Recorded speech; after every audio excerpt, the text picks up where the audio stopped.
الغرض سلطان علاؤالدین بن شہاب الدین خلجی نے 20 سال حکومت کر کے 6 ماہ شوال 715 ہجری کو وفات پائی۔ اس کے بعد سلطان قطب الدین بن سلطان علاؤالدین ارکان سلطنت کے اتفاق رائے سے تخت پر بیٹھا اور خضر خان، شادی خان اور شہاب الدین تینوں بھائی قتل کیے گئے۔ چونکہ خضر خان وغیرہ سلطان المشائخ کے مرید تھے، سلطان قطب الدین خود شیخ ضیاء الدین رومی کا مرید ہو گیا۔ سلطان المشائخ سے عناد رکھنے لگا۔ اس نے بسا اوقات اس بادشاہ معنوی کو آزار پہنچانے کی کوشش کی۔ پہلے اس نے چند ایسی باتیں نکالی کہ جن سے سلطان المشائخ کو محتمم قرار دے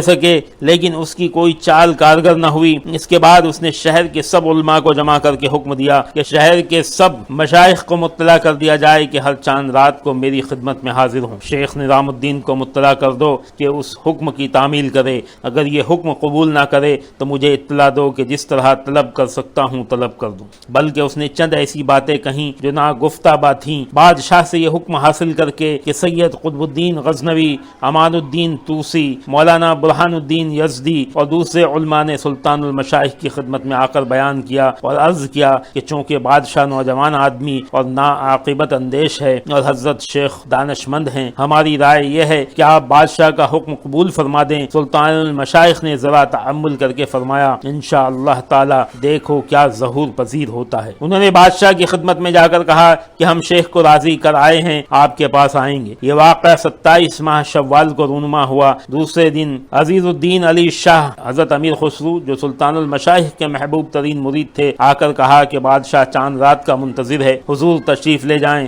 آپ نے فرمایا میں ہرگز نہیں جاؤں گا۔ انہوں نے بہت سمجھایا کہ بادشاہ ظالم ہے، معلوم نہیں کیا کر بیٹھے گا۔ سلطان المشائخ نے فرمایا تم خاطر جمع رکھو، مجھے عالم واقع میں دکھایا گیا ہے کہ میں بالا خانے پر بیٹھا ہوا ہوں کہ ایک سینگ لگائے مجھے ہلاک کرنے کی کوشش کر رہا ہے۔ میں نے اس کے سینگ پکڑ کر اسے زمین پر گرا دیا ہے۔ جس کے ایک گائے سینگ لگائے مجھے ہلاک کرنے کی کوشش کر رہی ہے، میں نے اس کے سینگ پکڑ کر اسے زمین پر گرا دیا ہے جس سے وہ مر گئی ہے۔ انشاءاللہ بادشاہ مجھ پر کامیاب نہ ہوگا۔ ایسا واقعہ ہوا کہ 29ویں شب ماہ مذکور کو بادشاہ 1000 ستون والے محل کی چھت پر سویا ہوا تھا کہ خسرو خان نے جو اس کا نمک پروردہ تھا اسے قتل کر دیا۔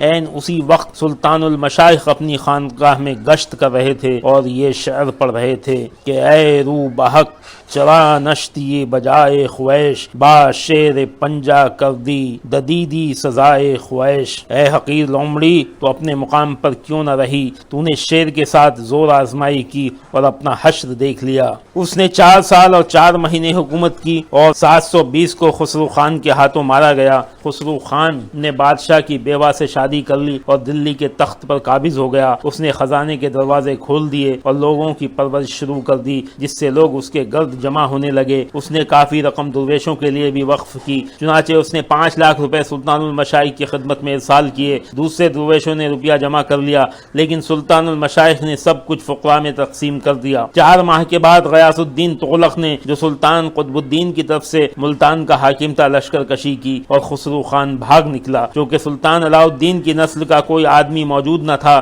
سب اراکین سلطنت نے سلطان غیاث الدین تغلق کو دلی کے تخت پر بٹھایا اور دوسرے دن اس نے خزانے کا معائنہ کیا اور خسرو خان نے جس کو رقم دی تھی سلطان نے واپس طلب کی۔ درویشوں سے بھی رقم واپس طلب کی گئی۔ جب سلطان المشائخ سے رقم کا مطالبہ کیا گیا تو آپ نے فرمایا بیت المال کی رقم تھی، ہم نے درویشوں میں تقسیم کر دی ہے۔ ان الفاظ سے بادشاہ رنجیدہ ہوا اور آپ کی ایذا رسانی کے بہانے تلاش کرنے لگا۔ بعض مخالف علماء نے بادشاہ کو بھڑکایا کہ مذہب امام ابو حنیفہ میں سما حرام ہے اور شیخ کا اس کے سوا کوئی کام نہیں ہے۔ چنانچہ اس بارے میں مختصر محضر قائم کیا گیا اور تمام علماء کو بلایا گیا۔ حضرت شیخ نے احادیث نبوی کا حوالہ دیا لیکن علماء نے کہا کہ آپ مجتہد نہیں ہیں اس لیے احادیث کا حوالہ نہیں دے سکتے، امام ابو حنیفہ کا قول پیش کریں۔ سلطان المشائخ نے غیرت میں آ کر فرمایا اور آپ کے الفاظ گویا قضائے الہی تھی، فرمایا سبحان اللہ، میں حدیث بیان کرتا ہوں اور یہ لوگ ابو حنیفہ کا قول طلب کرتے ہیں۔ مجھے تو ڈر لگ رہا ہے کہ کہیں ایسے قاضی قضا سے برطرف تلف نہ ہو جائیں، اور عجب نہیں کہ شہر پر وبا نازل ہو، اور عجب نہیں کہ قحط پڑ جائے، اور عجب نہیں کہ شہر کی اینٹ سے اینٹ بچ جائے۔ آخر جو کچھ آپ کی زبان مبارک سے نکلا تھا ظاہر ہوا۔ بہرحال اس وقت شیخ نے علمی دلائل سے علماء کو ساکت کیا۔ اس بارے میں کافی گفت و شنیج ہوئی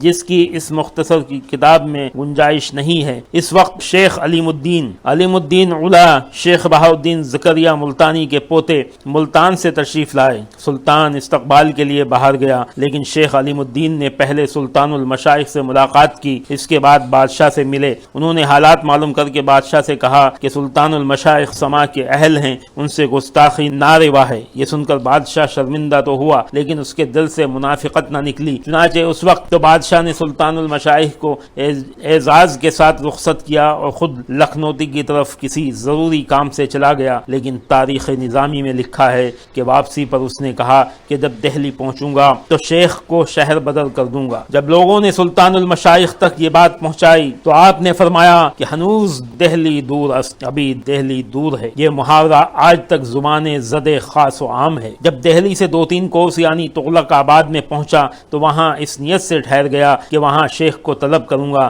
لیکن اسی رات اس پر بلائے ناگہانی آئی اور اپنے محل کے اندر اپنے دوستوں سمیت قتل کر دیا گیا۔ اس نے 4 سال حکومت کی۔ اس کے بعد اس کا بیٹا سلطان محمد تخت پر بیٹھا۔ وہ سلطان المشائخ کا مخلص اور معتقد تھا، لیکن اس کی حکومت کے پہلے سال سلطان المشائخ قدس الروح کا وصال ہو گیا اور بادشاہ نے آپ کی مزار پر ایک عالی شان گنبد تیار کرایا۔ سلطان محمد اور دیگر سلاطین کے حالات میر سید محمد مکی جو شیخ نصیر الدین چراغ دہلی کے خلیفہ تھے کے بیان میں لکھے جائیں گے انشاءاللہ۔ سلطان المشائخ نے اپنی وفات سے 3-4 ماہ قبل 10 آدمیوں کو خلافت عطا فرمائی اور خلافت نامہ لکھ کر عنایت کیا، اور میر سید حسین کرمانی کو جو کتاب سیر الاولیاء کے مصنف تھے حکم دیا کہ تم خلفاء کے خلافت ناموں پر اپنے دستخط کیا کر۔ جس طرح حضرت گنج شکر نے شیخ جمال الدین ہاشمی کو اوروں کے خلافت ناموں پر مہر لگانے کا حکم دیا تھا، سلطان المشائخ نے تمام خلفاء میں سے شیخ نصیر الدین محمود چراغ دہلی کو اپنا جانشین مقرر کیا،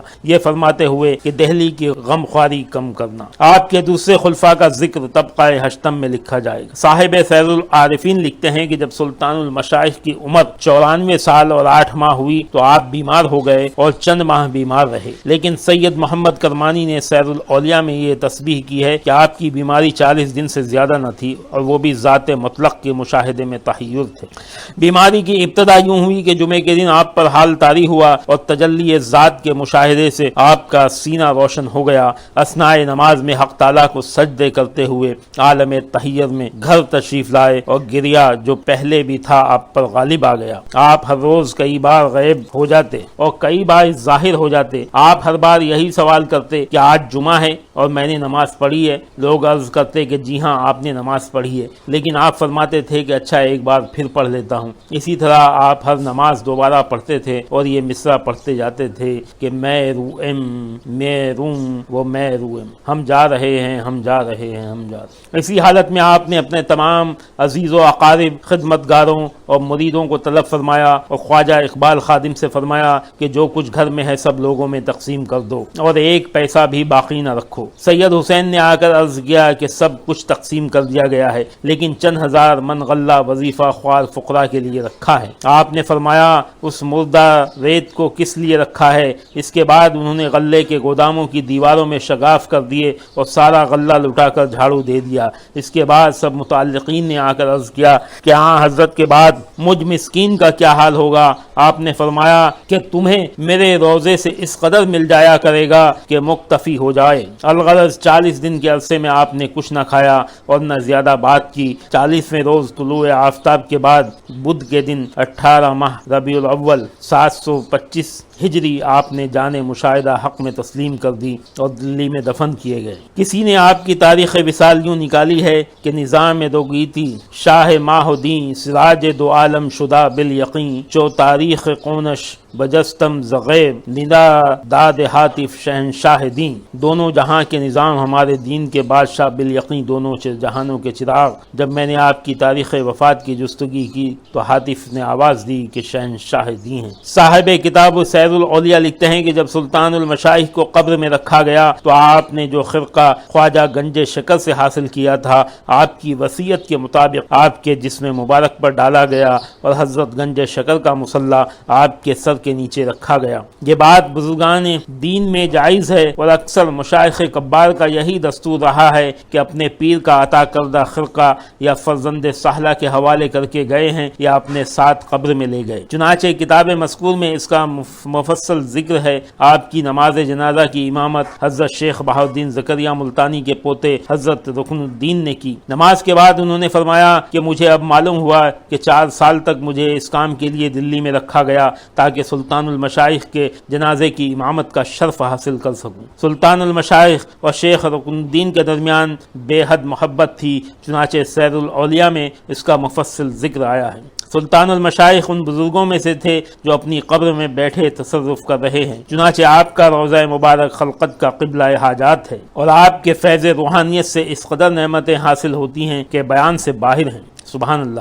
آج تک آپ کے تصرفات ترقی پر ہیں اور تا قیامت اسی طرح رہیں گے، باوجود کہ کئی ہزار اولیاء اللہ دہلی میں آرام فرما رہے ہیں، لیکن عالم معنوی میں نظر کی جاتی ہے تو ولایت کے 2 خیموں کے سوا اور کچھ نظر نہیں آتا، ایک خواجہ قطب الاسلام کا مزار مقدس اور دوسرا سلطان المشائخ کا مزار متبرک۔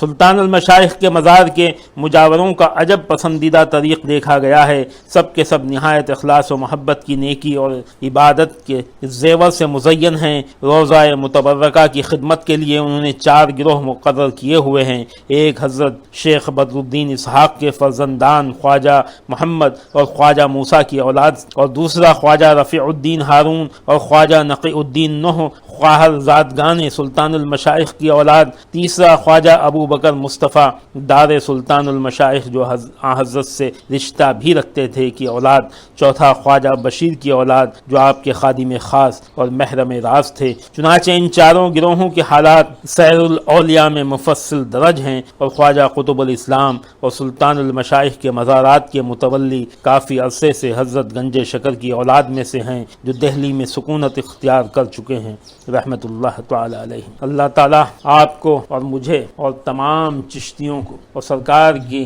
تمام امت کے مسلمانوں اور تمام مخلوقات خدا کو حضور خواجہ نظام الدین اولیاء سلطان المشائخ محبوب الہی کے عرص پاک کا صدقہ عطا فرمائے۔ اللہ تعالیٰ ان کے عرص پاک کے صدقہ طفیل ہمیں صاحب ایمان، صاحب عشق، صاحب علم اور صاحب عمل بنائے۔ ہمیں حضرت خواجہ نظام الدین اولیاء رحمۃ اللہ علیہ محبوب الہی کی نسبت فیض کرم عطا فرمائے، ان کی غلامی عطا فرمائے، ان کی غلامی کا صدقہ عطا فرمائے، ہمیں دارین کی نعمت عطا فرمائے۔ اللہم صلی علی سیدنا مولانا محمد وعلی آلہ وصحابہ وبارک وسلم صلاۃ وسلام علیک یا سیدی یا رسول اللہ صلی اللہ تعالی علیہ وسلم۔ السلام علیکم ورحمۃ اللہ وبرکاتہ۔